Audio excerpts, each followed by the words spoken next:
Video में हम discuss करने वाले हैं कि आईपीओ क्या होता है।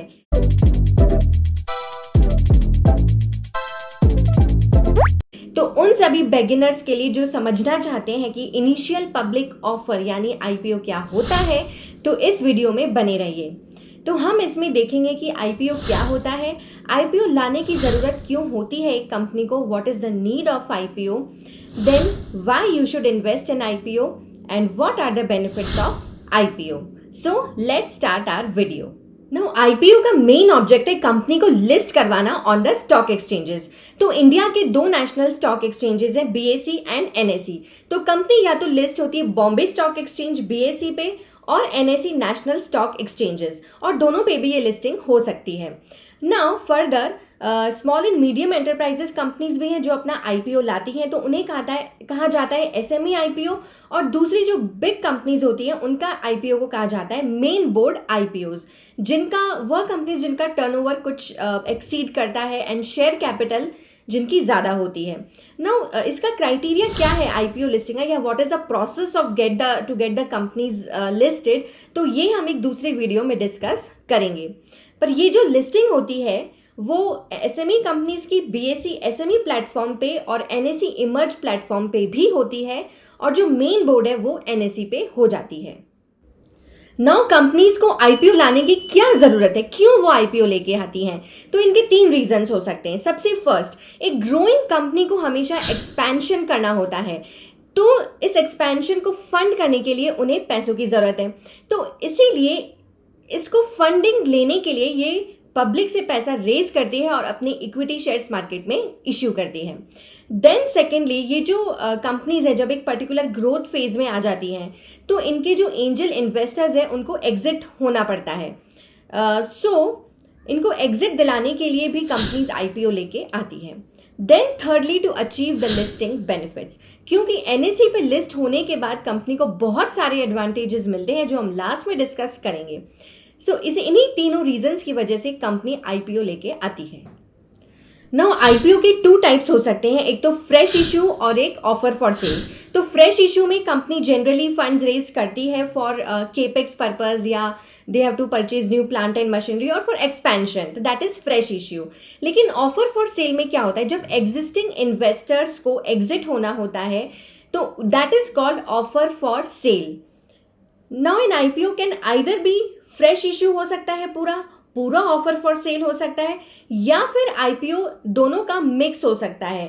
फॉर एग्जांपल सपोज 10 करोड़ का आईपीओ है, तो मे बी पूरा 10 करोड़ फ्रेश इशू होगा, यानी कि कंपनी सारी प्रोसीड्स कंपनी के पास आएगी and company can decide accordingly कि उसको एक्सपेंशन में लगाना है, वर्किंग कैपिटल पर्पसेस में लगाना है एंड सो ऑन।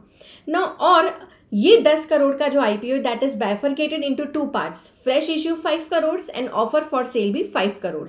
तो इसका मतलब 5 crore is for expansion purposes जो कंपनी के पास आएंगे, और offer for sale is for investors, early investors who have invested in the company and now they are exiting from the company. तो ये जो पैसा है वो कंपनी के पास नहीं आता, जबकि इन इन्वेस्टर्स के पास जाता है। नाउ हमने ये तो समझ लिया कि आईपीओ क्या होता है, कंपनी आईपीओ क्यों लेके आती, क्यों उसे जरूरत होती है आईपीओ लाने की, लेकिन हमें क्या जरूरत है उसमें इन्वेस्ट करने की। So why should we invest as an investor? So इसके 2 कारण हैं, ऑफ कोर्स फॉर प्रॉफिट्स। तो फर्स्ट, हम इससे लिस्टिंग गेन कमा सकते हैं, लिस्टिंग गेन अर्न कर सकते हैं, और सेकेंडली हम लॉन्ग टर्म अगर उसमें बने रहें, अगर हमारा एक अच्छा लॉन्ग टर्म उसमें एक दिख रहा है हमको वैल्यू और ग्रोथ, तो हम एक वेल्थ क्रिएशन का अपॉर्चुनिटी भी इसमें देख सकते हैं। तो एक एग्जाम्पल से समझते हैं, प्रैक्टिकल एग्जाम्पल से, कि कैसे इसमें प्रॉफिट्स होते हैं। नाउ हम यही समझते हैं कि आईपीओ से कैसे आपको लिस्टिंग गेन और लॉन्ग टर्म के लिए वो हो सकता है। तो एक राउट मोबाइल का आईपीओ आया था इन द ईयर 2020। तो उस आईपीओ का ऑफर प्राइस था 350 और वो लिस्ट हुआ था एट 717। सो ये जो डिफरेंस है इन दोनों के बीच में, ये कहलाता है listing gain, and this was a superb listing gain. Then अभी उसका जो स्टॉक प्राइस है वो चल रहा है अराउंड 1330। तो अगर आपने 350 में लिया होता और आपने लिस्टिंग गेन के टाइम उसे बेचा नहीं होता, तो वो जो है वो लॉन्ग टर्म वेल्थ क्रिएशन है। सो आईपीओ में दोनों तरीके से आप इन्वेस्ट कर सकते हैं, for short term listing gains या फिर for long term. Now this was only one example of N IPO, लेकिन इसका मतलब ये नहीं है कि सारे आईपीओज में इतना लिस्टिंग गेन या फिर लॉन्ग टर्म वेल्थ क्रिएशन होता है। डिपेंडिंग ऑन द कंपनी, की कंपनी कैसी है, उसका कैसा फ्यूचर में रहने वाला है ग्रोथ, उसके हिसाब से यू हैव टू डिसाइड, और उसके लिए फंडामेंटल एनालिसिस बहुत ज़रूरी है। तो घबराइए मत, हम हैं यहाँ पे फंडामेंटल एनालिसिस ऑफ आईपीओज के लिए। सो जब भी आपको एक एनालिसिस चाहिए आईपीओ का, so please visit our channel. तो इन अ नटशेल हम देख सकते हैं कि क्या क्या एडवांटेजेस होते हैं आईपीओ के, और एक कंपनी को लिस्ट कराने पे क्या एडवांटेजेस मिलते हैं। तो आप देखिए ये स्क्रीन पे, is the benefits of listing.